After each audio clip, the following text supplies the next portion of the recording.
ውድ ቤተሰቦቼ ተመልሼ መጥቻለሁ። ተመልሼ ስመጣ ማለት ነው የኛ ሰው ያው ነፋስ በነፈሰበት አይደል የሚሄደው ማለት ነው። ነገር ግን ሄርሜላ ትላንትና ከአብርሽ ጋር ታርቃለች እና ይቅርታውንም ተቀብለዋለች ማለት ነው። በዚሁ አጋጣሚ ማለት ነው የፍቅር ተምሳሌት ነኝ አትበይ ማለት ነው። ምክንያቱም ብትሆኚ ራሱ የፍቅር ተምሳሌትን ብትሆኚ ምንም ብትሆኚ ማለት ነው አንድ ሰው ራሱን አድንቆ አይደለም ሰው ሲያደንቀው ነው። እውነት ሄርሜላ የፍቅር ተምሳሌት ናት፣ የፍቅር እንደዚህ ናት ብሎ ሰው ሲያነግዝሽ ነው እንጂ ራስሽ በራስሽ እኔ እንጃ አላውቅም ምን አይነት ደደብ ሴት እንደሆነች ማለት ነው። እና ሲቀጥልም ደግሞ በጣም ርካሽ መሆንሽን እወቂ ማለት ነው። ሩታ አኝካ የተፋችሁ ማስቲካ አንስተሽ ነው ለራስሽ ያረግሹ ማለት ነው። የተጣለ ቆሻሻ ነው አንስተሽ ለራስሽ ያረግሹ እንጂ ሌላ ምንም ነገር አልፈጠርሽም ማለት ነው። ለእኔ አይደንቀኝምም አይሞቀኝም ማለት ነው። አሰላሙ አለይኩም ወራህመቱላሂ ወበረካቱ። ውድ ቤተሰቦች ሰላም ሰላም ብያለሁ። እያላችሁበት ሰላማችሁ በዝዝ ተረፍረፍ ይበልልኝ። ይህንን ቪዲዮ ከወደዳችሁ ላይክ፣ ሼር፣ ሰብስክራይብ እያደረጋችሁ ቤተሰብ ነው እና ውድ ቤተሰቦች እስቲ የማንኛውም አድናቂ የትኛውም ዩቱበር አድናቂ የሆነ ለሩታ ይፈርድላታል። ምክንያቱም የፍቅር ተምሳሌት ማለት ፍቅርን ትምህርት ያስተማረችው ማለት ሩታ ናት ማለት ነው። ትዝ ይላችኋል እንደውም በትልቅ ሚዲያ ላይ አቤት ቲቪ ላይ የቀረበችው በመጀመሪያ አንደኛዋ ሩታ ናት ማለት ነው። በየትኛውም ጥንዶች በባለ ትዳሮች እንደ አብርሽና እንደ ሩታ የተደነቃለ በዛ በትልቅ ሚዲያ ላይ በፍቅር አገላለጿ ማለት ነው። የዛሬ ያደርገውና ማለት ነው አብርሽ ራሱ ለሷ ምን አይነት እንደሆነች በደንብ አድርጎ ገልጾላታል ማለት ነው። በደንብ በሚገባው ይህን አትካጂ ማለት ነው። አንቺ እኔ የሚገርመኝ ማለት ነው እንዴት በየትኛው አይነት ነው የፍቅር ተምሳሌ ይሆንሽው? የትኛው ነው አንቺ ፍቅር ያስተማርሽን ማለት ነው? አንቺ እኮ ያስተማርሽን ያለሽው ዝሙትን መማር። አዎ ትክክል ነው። በዚሁ አጋጣሚ አንድ ነገር ልንገራችሁ ውድ ቤተሰቦቼ ማለት ነው የኛ ልጆች የሆናችሁ ትክክለኛ ሙስሊም ከሆናችሁ ትክክለኛ ክርስቲያን ከሆናችሁ ማለት ነው አሁንም ቢሆን እንደባለፈ እርምጃ ውሰዱ ማለት ነው። ምክንያቱም ምን አለ መሰላችሁ ምንም የምንማርበትም የሚጠቅመንም ነገር የለም። ይህ ዝሙት ነው። በሀገራችን አንድ ሴት ባለትዳርን ወንድ አገፋፍታ ሌላ ቦታ ወስዳ እና ከባሏ ከሚስት ባልና ሚስት አፋትታ ባልዮ የራስ ማድረግ እንደምትችል ነው የምታስተምረን ማለት ነው። እኛ ደግሞ ይሄንን ነገር የትም ቦታ አላየነው፣ የትም ቦታ አልሰማነው። በእሷ ናት ይሄ ነው ፍቅር ያስተማረችን ማለት ነው። ይሄ ለእናንተ ፍቅር ከሆነ ትክክለኛ እምነታችሁ የሚፈቅድ ከሆነ ሂዱ ተከታተሉ ማለት ነው። አንድም ደግሞ ምን ልንገራችሁ መሰላችሁ አብርሽና ሄርሜላ ይቀጥሉበት፣ ያምራሉ፣ ይጋባሉ፣ ይወልዳሉ ብላችሁ ኮሜንት ላይ በሙሉ የምታሽቃብጩ ደስት እነሱ የሆናችሁ ሰዎች ናችሁ ማለት ነው።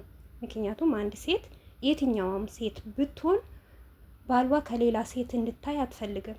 ሚስትዮም ደግሞ ከሌላ ወንድ ጋር እንድትታይ አይፈልግም። ነገር ግን እናንተ አላችሁ። እርግጠኛ ሆኜ ነው የምነግራችሁ በባላችሁ ላይ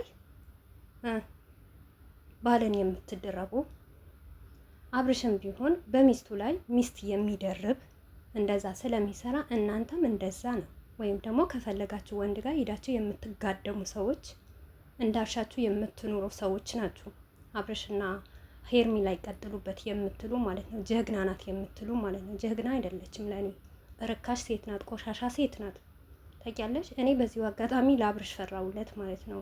ምክንያቱም ሁሉም ሄደ የመጣ ማለት እኔ እንጃ ለህይወቱ ለሰው ህይወት ብሎ ለስራ ብሎ ሰውን ለማሳደግ ብሎ ይሄንን አክል መውረዱ ይሄንን አክል መቅለሉ ማለት ነው። እና እናንተ ኮሜንት ሂዳችሁ የምትጽፉት እነሱ ተምሳዮች ናችሁ እንጂ አሁን ሄርሜላና አብርሽ የሚደግፋቸው ማንም የለም። ህዝቡ በሙሉ ከሩታ ጋር ነው። የሆነ አስተያየት የሚሰራ ቪዲዮ የሚሰራ ሼር የሚያደርገው ሁሉ ከሩታ ጎን ነው እንጂ ከአብርሽና ከሄርሜላ ጎን አይደለም።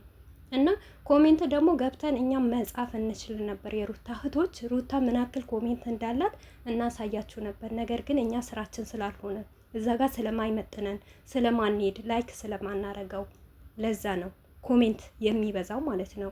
በኮሜንት አይደለም መጀመሪያ ሰውን መፍራት ሳይሆን ፈጣሪን መፍራት። አንድ ሰው ከሚስቱ ከተለያየ እንኳን ሳምንት 15 ይጨርስበታል። ተሰብር ያለው አብርሽ የሚያመጣው አይዲያ በመጀመሪያ ደረጃ ሩታ ለማስተቆር ነበረ ጥረቱ ማለት ነው። ምክንያቱም ሄርሜላና አቤላ እንዲያናዷትና እልህ ውስጥ እንዲገባ ታረገ። እልህ ውስጥ ገባች፣ ያንን ነገር ተጠቀመች። ነገር ግን ያንም ነገር ብትጠቀም ብትበቀለው ህዝብ አሁን ከሩታ ጎን እየቆመ ነው። ከአብርሽ ሳይሆን ከሩታ ጎን። ደግ አረገልህ።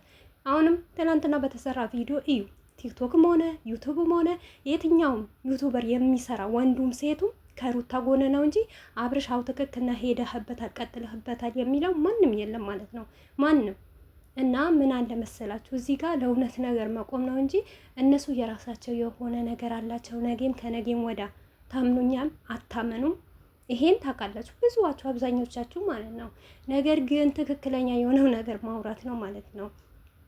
ፍቅር አስተማርኩ ላለችው አንድ ነገር ልንገራችሁ ማለት ነው። ሩታና አብርሽ ህዝብ ምን አክል እንደሚወዷቸው እንደሚያደንቃቸው የአብርሽ ሩታ በቀል የሰራችበት ቪዲዮ ገብታችሁ እዩ። ስንት ኮሜንት እንደተጻፈ። ምክንያቱም ሰው ሁሉ አምኖ ተቀብሎት ነበር ሩታና አብርሽ ትክክል እንደሆነ እንደሚያምሩ ያንን ነገር ስለሆነ በሩታ ላይ ስድብ እንደወረዱባት ይሄ ሁሉ ህዝብ ነው የሚወዳት ፍቅር ሩታዬን ማለት ነው። ይሄንን ሁሉ ነው ፍቅር የሰጠችው ማለት ነው። ለዚህ ሁሉ ተምሳሌት የሆነችው ሩታ ናት ማለት ነው። ሩታና አብርሽ አንድ ላይ ሲሆኑ እንዴት ሰው እንደሚወዳቸው ማለት ነው። እንኳን የእሷ ኮሜንት ማለት ነው 10K እንኳን አልገባም። 10K አብርሽና ሩታ አብርሽና ሄርሜላ አብረው ይሁኑ የሚል 10K አልገባም። 6 ነው። ገባችሁ? የአብርሽና የሩታ ግን መለያየት ሰውን በምን አክል እንደሚያንጫጫውና በምን አክል ልቡ እንደሚሰበር ማወቅ ትችላላችሁ። ምክንያቱም 16,000 ስድብ የወረደባት ለሩታ ከአብርሽ ጋር ስለተለየች ነው።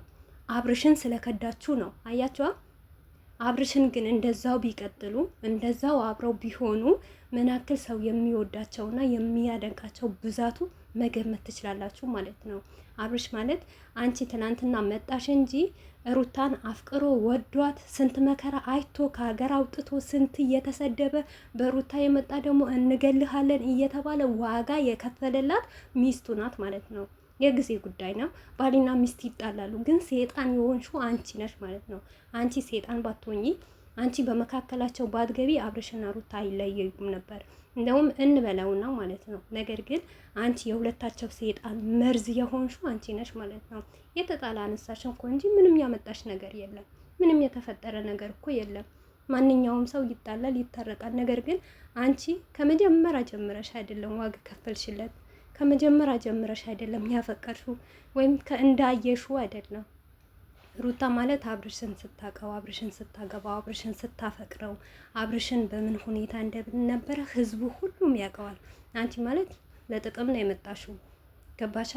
ሩታን ደግሞ አሽምር እያደረግሽ መንካት አትችይም። ከቻልሽ በራስሽን ስሪ፣ በራስሽን አይዲያ ነይ ማለት ነው። ይሄንን ደስታሽ ከቀጠለ እውነት አንቺ አብርሽና ሄርሜላ ሆናችሁ በደንብ አድርጋችሁ ትዳር ይዛችሁ ተጋብታችሁ ልጅ ወልዳችሁ ያንን እድሜና ጤና ይስጠን እንጂ ሁሉም ነገር በትዕግስት እናየዋለን ማለት ነው። ግን አደራ የምልሽ ነገር ማለት ነው ካሁንም ቦታሽ ብትይዢ የሚያዋጣሽ ቦታ ብትይዢ ጥግሽን ብትይዢ ይሻልሻል። አብርሽና ሩታ መቼም እንደማይለያዩ ታውቂያለሽ። ልጅም እንዳላቸው ታውቂያለሽ። የትኛው ትምህርት ነው የሰጠሽው? ሩታ እኮ ተፈቅራ ቀለበት ተደርጎላት አግብታ ወልዳ ያሳየች ሚስት ናት ማለት ነው። ስለዚህ ማን ነው ርካሽ? አንቺ ነሽ ወይስ ሩታ ናት ርካሽ ማለት ነው? ሩታ ያኛከችው እኮ ነው የወሰድሽው፣ የበላችሁ የተፋችሁ እኮ ነው ያነሳሽው። ሩታ በቃ ለእኔ አንተ አታስፈልገኝም፣ ዘልዛላ ነህ፣ ለትዳር አትሆንም፣ ለቤት አትሆንም እና ቤትም ራብሶ ትዳርም መምራት አትችልም ብላ አውጥታ የጣለችው ነገር ነው። አንቺ አምጥተሽ እዚህ ጋር አንስተሽ ለራስሽ ያደረግሽው ማለት ነው። በመጀመሪያ የፍቅር ተምሳሌት ነኝ የሚባል ቃላት ከማውጣትሽ አብርሽን በምን ጉዳይ ነበረ? የቱ ጋር ነበረ? ምን ነበረ? ባለትዳር ነበረ? ወጣት